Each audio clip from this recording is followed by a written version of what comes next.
What I find very interesting about this project is that it was a project that under-delivered significantly on its art. But if you ask me why pick Pixelmon as a significant investment, and frankly the biggest investment Liquidx has done, first, which I think everybody can relate to some extent, is that there is huge value to a comeback story. What best for the reputation of Liquidx than to turn around the project that had probably the most known operational problems in a whole of GameFi. The awareness being super high positions us, and I admit that's a risk taker's answer, but the truth is we wouldn't be founders, and we wouldn't be founders in Web 2 in 2010 and Web 3 in 2022 if we weren't risk takers. And when you think about the future of GameFi as something that has to integrate play to own, not play to earn, what is there better than ultimately bringing back that sense of capture, train, own nostalgia?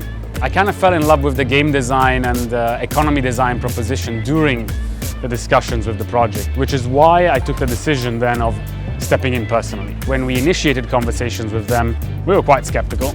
The first thing I asked was, okay, look, just to continue this conversation, can you share your screen and just show me this Gnosis safe and show me what's in it? That's what Martin did, and there was more than 23,000 ETH. There was a couple of hundred NFTs from the Pixelmon collection, a couple of NFTs that they had bought from other collections. All of those assets were part of the transaction. As you know, there were a few situations here with an algorithmic stablecoin that affected the market. We stepped in and we worked together to convert it. The conversion led to around a 50 million USD net conversion. It's significant to get a project started. It's nearly like a project being a Series C already. What Martin van Blok actually wanted to do was ensure that the funds sat with an operator that would deploy them uniquely towards delivering the roadmap. And actually, some of the interesting parts of the contract building towards the transaction were him and his team ensuring that we couldn't take the funds out in any way if not to actually deliver on a game.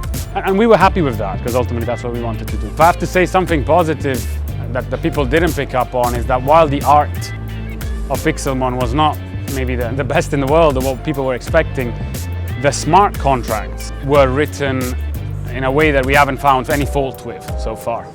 Ultimately, we want to own the history, and owning the smart contract has multiple meanings. First of all, it has the meaning of accepting what we were and maintaining that history indelibly. But secondly, it also embraces the ethos of Web3, of immutability, of not just, erase and start as if nothing had happened. No, this collection and that code base will maintain in the chain history indelibly what it was.